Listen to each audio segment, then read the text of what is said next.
வணக்கம். உங்க வாழ்க்கையில எப்பவாது ம், ரொம்ப விசித்திரமான தற்செயல் நிகழ்வுகள் நடந்திருக்கா? ஆமா, கண்டிப்பா.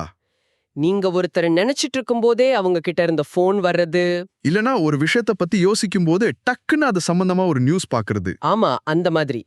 நம்மள பல பேர் இதெல்லாம் சும்மா கோஇன்சிடென்ஸ் அப்படின்னு விட்டுருவோம் இல்லையா? சரிதான். ஆனா, இது நிஜமாவே வெறும் தற்செயல் தானா? இல்ல பிரபஞ்சம் நம்ம கிட்ட ஏதோ சொல்ல வருதா? இது ஒரு ரொம்ப ஆழமான கேள்வி. இன்னைக்கு நாம இத பத்தி தான் விரிவா பேச போறோம். ஓ, அப்படியா? ஆமா. தீபக் சோப்ராவோட தி ஸ்பான்டேனியஸ் ஃபுல்ஃபில்மென்ட் ஆஃப் டிசையர், அதாவது ஆசைகளின் உடனடி நிறைவேற்றம் புத்தகம் பத்தி தான். ஓ, தீபக் சோப்ரா. அவர் நிறைய இத பத்தி பேசுவாரே. ஆமா, இந்த புத்தகம் என்ன சொல்லுதுன்னா, இந்த தற்செயல் நிகழ்வுகள்லாம் சும்மா நடக்கிறதில்ல. அதுக்கெல்லாம் ஒரு அர்த்தம் இருக்கு. ம். அத நாம சரியா புரிஞ்சுகிட்டு, நம்ம நோக்கங்களை சரியா பயன்படுத்தினா, நம்ம ஆசைகளை ரொம்ப சிரமப்படாம நிறைவேற்றிக்க முடியுமா? ஓஹோ! இதுக்கு அவரு ஒரு பேர் கூட வச்சிருக்காரே. Synchrodestiny. அப்படிதானே? கரெக்ட். ஒத்திசைவு விதி. அதாவது விதியையும் டெஸ்டினியும் இந்த தற்செயல் நிகழ்வுகளோட ஒத்திசைவையும் சிங்க்ரோனிசிட்டியும் ஒன்னா சேர்க்கிறது. நம்ம வாழ்க்கைய நாமளே டிசைன் பண்ண ஒரு வழி மாதிரி சொல்றாரு. ஆமா, வாங்க இதுல என்னென்ன விஷயங்கள் இருக்கு, என்ன தத்துவங்கள் சொல்றாருன்னு கொஞ்சம் ஆழமா பார்க்கலாம். கண்டிப்பா. கேட்கவே சுவாரஸ்யமா இருக்கு. இது நிச்சயம் உங்களுக்கு சில புது யோசனைகளை தரும். சரி, அப்போ இந்த சிங்க்ரோ டெஸ்டினிய புரிஞ்சுக்க அவர் சொல்ற முதல் முக்கியமான விஷயம், நம்ம யதார்த்தம் ஒரே மாதிரி இல்ல, 3 லெவல்ஸ் இருக்குன்னு சொல்றாரு. அதுதானே பேஸ்? மிகச்சரியா சொன்னீங்க. அதுதான் அடித்தளம். முதல் நிலை, அது நமக்கெல்லாம் நல்லா தெரிஞ்சது, பருப்பொருள் உலகம், பிசிக்கல் டொமைன். நம்ம பார்க்கிற, தொடுற உலகம். ஆமா, நம்ம 5 சென்ஸ் மூலமா உணர்றது. டேபிள், சேர், நம்ம உடம்பு, கண்ணால பாக்குறது, காதால கேட்கறது எல்லாமே. இங்க காலம் நேரா போற மாதிரி இருக்கும். எல்லாத்துக்கும் ஒரு ஆரம்பம், முடிவும் இருக்கும். சரிதான், இது நம்ம அன்றாட அனுபவம். ஆனா அவர் இதோட நிறுத்தல. அதுக்கு கீழ இன்னும் இருக்கா? ஆமா, அதுக்கு கீழே 2வது நிலை இருக்குன்னு சொல்றாரு.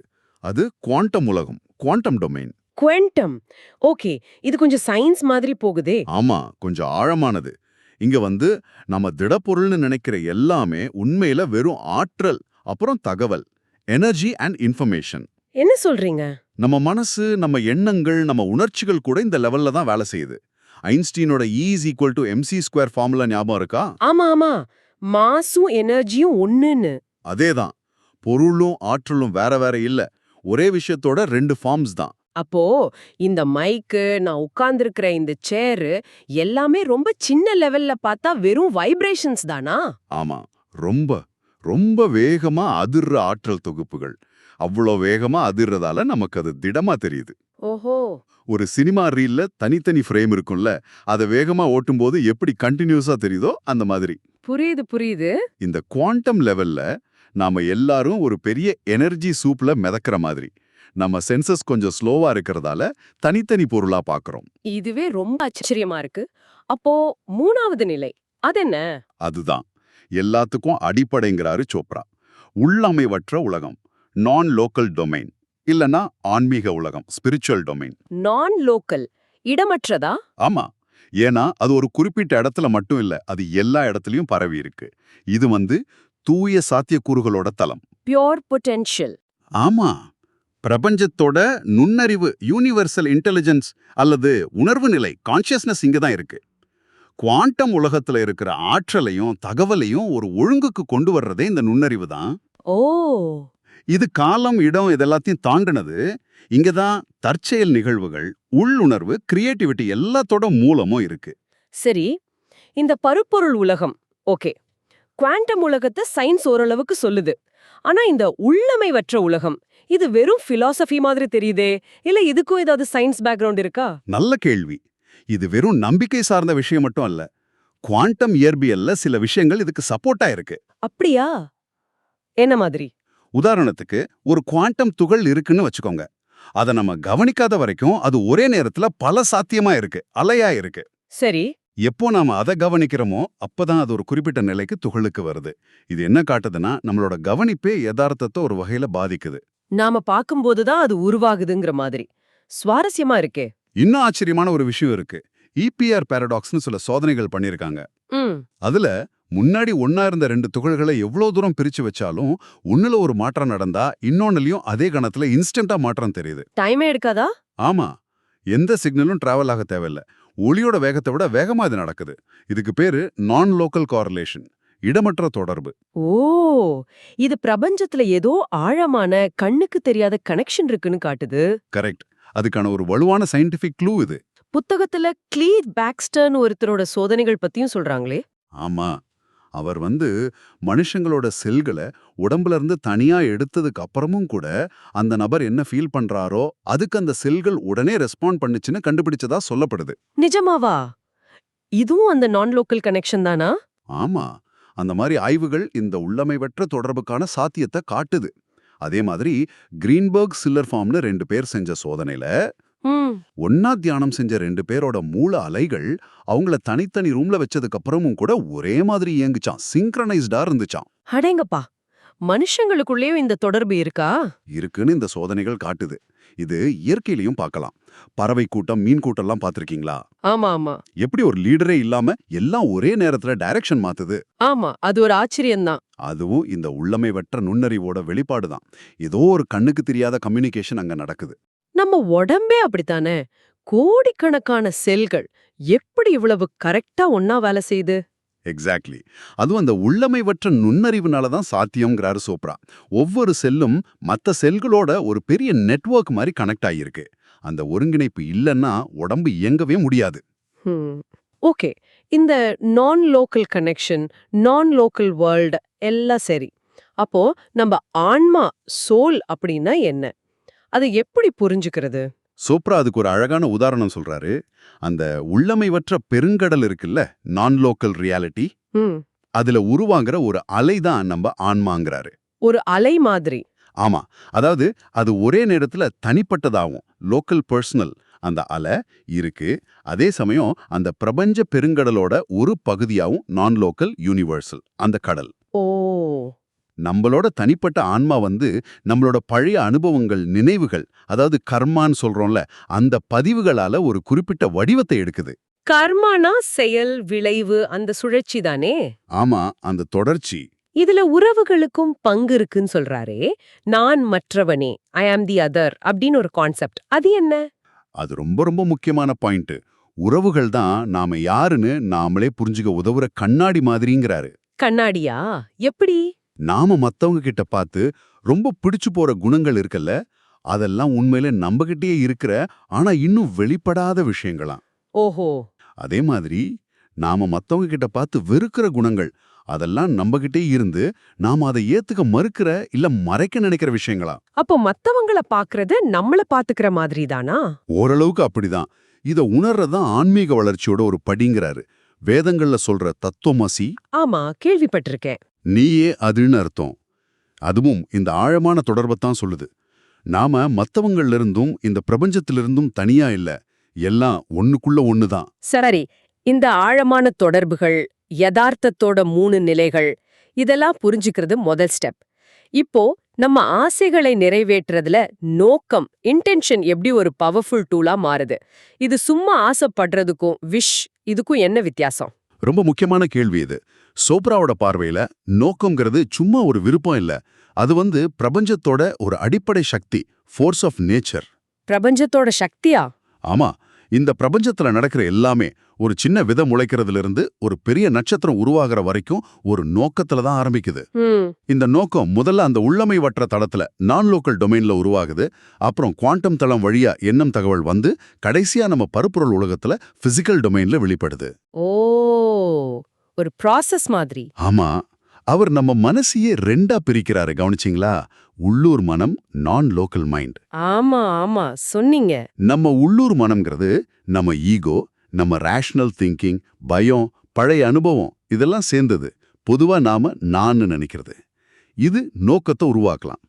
ஆனா உள்ளமைவற்ற மனம்ங்கிறது நம்ம ஆன்மா, நம்ம உள்ளுணர்வு, இன்ட்யூஷன், கிரியேட்டிவிட்டி, அன்பு, பிரபஞ்ச நுண்ணறிவோட கனெக்ட் ஆயிருக்கிற பகுதி. சரி.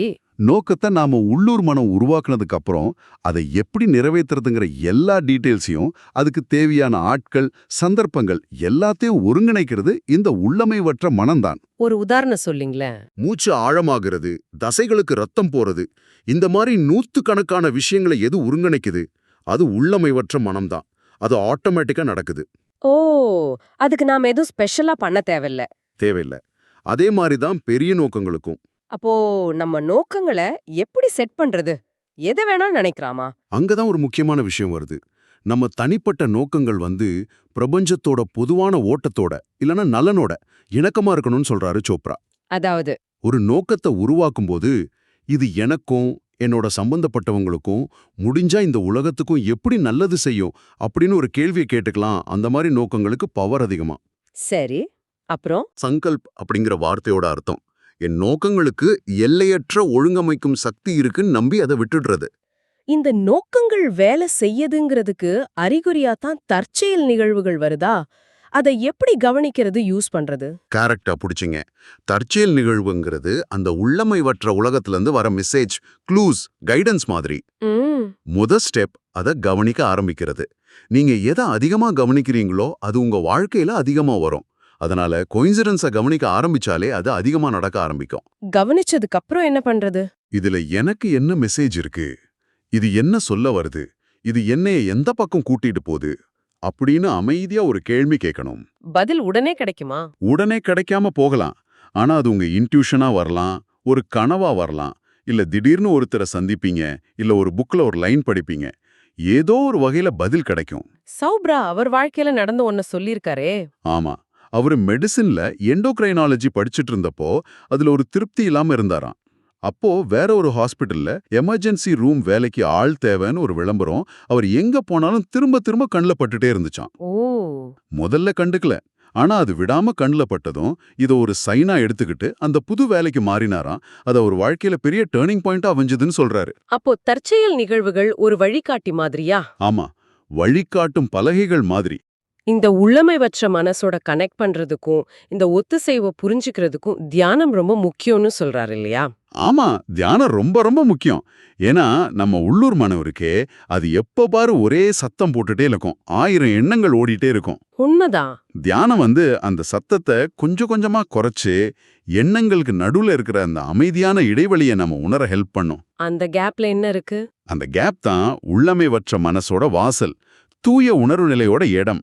அங்கதான் கனெக்ஷன் கிடைக்கும். தியானத்துல மந்திரம், சூத்திரம் பத்தி எல்லாம் பேசுறாரே. ஆமா, மந்திரங்கள் மனசை ஒருமுகப்படுத்த உதவுற டூல்ஸ். அது வெறும் வார்த்தைகள்ல, அதுக்குன்னு ஒரு வைப்ரேஷன் இருக்கு. சோ ஹம் ஒரு சிம்பிளான மந்திரம். அது என்ன அர்த்தம்? சோன்னு மூச்சை உள்ள இழுக்கும் போதும் ஹம்னு வெளியே விடும் போதும் மனசுக்குள்ள சொல்றது. இதுக்கு நான் அதுவாங்க இருக்கிறேன், ஐ ஆம் தட் அப்படின்னு அர்த்தம். பிரபஞ்சத்தோட நம்ம தொடர்பை நினைவுபடுத்துறது. சூத்திரங்கள்னா? சூத்திரங்கள் இன்னும் கொஞ்சம் பவர்ஃபுல். அது நல்ல அர்த்தம் பொதிஞ்ச வாக்கியங்கள். குறிப்பிட்ட உண்மைகளையோ நோக்கங்களையோ நம்ம ஆழ் மனசுல பதிய வைக்கிறதுக்கு உதவும். உதாரணத்துக்கு அகம் பிரம்மாஸ்மி. இதுவும் கேள்விப்பட்டதுதான். என் இருப்போட சாராம்சம் பிரபஞ்சமே அல்லது பரம்பொருளே அப்படின்னு அர்த்தம். இது நம்ம உண்மையான தன்மையை நமக்கு ஞாபகப்படுத்தும். ஓகே. புத்தகம் ஒத்திசைவு விதியோட 7 கொள்கைகள் பத்தியும் சொல்லுது. அதை நம்ம எப்படி பயன்படுத்திக்கிறது? அது பார்க்க ஒரு லிஸ்ட் மாதிரி இருக்கே. அது வெறும் லிஸ்ட் இல்ல. அந்த 7 கொள்கைகளும் இந்த உள்ளமைவற்ற யதார்த்தத்தோட ஒவ்வொரு முக்கியமான அம்சத்தை நம்ம புரிஞ்சுக்கிறதுக்கும் நம்ம டெய்லி லைஃப்ல அது எப்படி அப்ளை பண்றதுக்குமான கைட்லைன்ஸ் மாதிரி. உதாரணமா? இப்ப உறவுகளின் கண்ணாடி மூலம் என் உள்ளமைவற்ற சுயத்தை கண்டறிகிறேன்னு ஒரு கொள்கை இருக்கு. இது என்ன சொல்லுதுன்னா, நாம மத்தவங்களோட பழகுறதுல இருந்தே நம்மளை பத்தின நிறைய விஷயங்களை தெரிஞ்சுக்கலாம்னு சொல்லுது. நாம முன்னாடி பேசின கண்ணாடி மாதிரி. அதேதான். இன்னொன்னு, நோக்கம் பிரபஞ்சத்தின் திரைச்சீலியை நெய்கிறது. இது நாம இப்ப பேசின இன்டென்ஷனோட பவரை ஞாபகப்படுத்துது. இந்த மாதிரி ஒவ்வொரு கொள்கைக்கும் அவர் சில சூத்திரங்களையும் சிம்பிளான பயிற்சிகளையும் கூட கொடுக்கறாரு. ஓ, பயிற்சிகளும் இருக்கா? ஆமா, அதை நாம செஞ்சு பார்க்கும்போது இந்த கான்செப்ட் வெறும் தியரியா இல்லாம நம்ம அனுபவமா மாறும். சரி, இந்த கொள்கைகளை ஃபாலோ பண்றதால நனவின் உயர்நிலைகளா, ஹையர் ஸ்டேட்ஸ் ஆஃப் கான்ஷியஸ்னஸ் அடைய முடியும்னு சொல்றாரு. அதென்ன? வேதாந்த தத்துவங்கள் சொல்ற மாதிரி இதுக்கும் மேல ஹையர் ஸ்டேட்ஸ் ஆஃப் கான்ஷியஸ்னஸ் இருக்குன்னு சோப்ரா சொல்றாரு. என்னென்ன நிலைகள்? தியானம், அப்புறம் இந்த சிங்க்ரோடெஸ்டினி பயிற்சிகள் மூலமா நம்ம 4வதா ஆன்ம உணர்வு, டிரான்சென்டென்டல் கான்ஷியஸ்னஸ், அதாவது எண்ணங்களே இல்லாத ஒரு அமைதி நிலை. அப்புறம் 5ஆவதா பிரபஞ்ச உணர்வு, காஸ்மிக் கான்ஷியஸ்னஸ், எல்லாத்துலேயும் அந்த பரம்பொருளை உணர்றது. 6ஆவதா தெய்வீக உணர்வு, டிவைன் கான்ஷியஸ்னஸ், தெய்வீகமான குணங்கள் நம்மக்கிட்ட வெளிப்படுறது. கடைசியா 7ஆவதா ஒருமைப்பாட்டு உணர்வு, யூனிட்டி கான்ஷியஸ்னஸ், எல்லாம் ஒண்ணுதான்ற ஞான நிலை, என்லைட்மெண்ட். இந்த நிலைகளை நோக்கி போக முடியுமா? வாவ், இந்த உயர்நிலைகள்ல என்ன நடக்கும்? அந்த நிலைகள்ல இந்த தற்செயல் நிகழ்வுகள்லாம் ஒரு ஆச்சரியமாவே தெரியாதாம். அது வாழ்க்கையோட நார்மல் பார்ட்டா மாறிடும். அப்படியா? ஆமா, ஆசைகள்லாம் ரொம்ப ஈஸியா ஆட்டோமேட்டிக்கா நிறைவேறும். வாழ்க்கை ஒரு மேஜிக் மாதிரி பிரபஞ்சத்தோட ஃப்ளோவோட ரொம்ப ஹார்மோனியஸா இருக்குன்னு சொல்றாரு. ஏன்னா அங்க நம்ம தனிப்பட்ட மனசும் பிரபஞ்ச மனசும் கிட்டத்தட்ட ஒன்னாயிடும். கேட்கவே பிரமிப்பா இருக்கு. ஆமா, ஆஹா, மொத்தத்துல சொல்லணும்னா தீபக் சோப்ரா என்ன சொல்றாருன்னா, நம்ம வாழ்க்கையில நடக்கிற சின்ன சின்ன தற்செயல் நிகழ்வுகள் கூட சும்மா இல்ல. அது நம்ம ஆசைகள், நம்ம பாதை சம்பந்தமா பிரபஞ்சம் நமக்கு அனுப்புற மெசேஜஸ். மிக சரியா சொன்னீங்க. நம்மளோட உண்மையாத நான், அதாவது உள்ளமைவற்ற ஆன்மாவோட தொடர்பை ஏற்படுத்திக்கிறது. நம்ம நோக்கங்களை தெளிவா, அதே சமயம் மத்தவங்க நலனையும் சேர்த்து யோசிச்சு உருவாக்குறது. தியானம் மாதிரி விஷயங்கள் மூலமா மனச அமைதிப்படுத்துறது. உறவுகளை நம்மள நாமே புரிஞ்சுக்கிற கண்ணாடியா பாக்குறது. உணர்ச்சிகளை சரியா ஹேண்டில் பண்றது. அப்புறம் பிரபஞ்சத்தோட ஓட்டத்துல சரணடைறது. இது எல்லாம் சேர்ந்தது தான் அந்த சிங்க்ரோடெஸ்டினி பாதை. இது வெறும் தியரி இல்ல, ஒரு வாழ்க்கை முறைங்கிறீங்க. ஆமா, it's a way of living. இது நிச்சயமா நம்மள பத்தியும் இந்த உலகத்தை பத்தியும் நமக்கும் பிரபஞ்சத்துக்கும் உள்ள ரிலேஷன்ஷிப்பை பத்தியும் மிக ஆழமா யோசிக்க வைக்குது. நம்ம உள்ளுணர்வு, கனவு, திடீர்னு வர்ற யோசனை, இந்த தற்செயல் நிகழ்வுகள், இதுக்கெல்லாம் பின்னாடி ஒரு பெரிய கண்ணுக்கு தெரியாத நெட்வொர்க் வேலை செஞ்சுட்டு இருக்குன்னு இந்த புத்தகம் சொல்லுது. ஆமா, இப்போ நீங்க கொஞ்சம் யோசிச்சு பாருங்களேன். சொல்லுங்க. கடந்த சில நாள்லயோ இல்ல வாரத்திலயோ உங்க வாழ்க்கையில நடந்த ஏதோ ஒரு சின்ன தற்செயல் நிகழ்வு, ஒரு பாட்டு கேட்டதா இருக்கலாம், திடீர்னு ஒரு ஃப்ரெண்டு கால் பண்ணதா இருக்கலாம், இல்ல ஒரு வைப்பு வந்ததா இருக்கலாம். அது நீங்க பெருசா எடுத்துக்காம விட்டுருக்கலாம். இருக்கலாம். ஒருவேளை அந்த சின்ன நிகழ்வு நீங்க ரொம்ப நாளா தேடிட்டு இருந்த ஒரு பதிலா இருக்குமோ, இல்ல உங்க உண்மையான ஆசைகளை நோக்கி போறதுக்கான ஒரு சின்ன வழிகாட்டியா இருக்குமோ, யாருக்கு தெரியும்? நிச்சயமா கவனிக்க வேண்டிய விஷயம் இது. இந்த சிந்தனையோட இன்னைக்கு இந்த ஆழமான அலசலை நம்ம நிறைவு செஞ்சுக்கலாம். ரொம்ப நன்றி. மீண்டும் சந்திப்போம். நன்றி.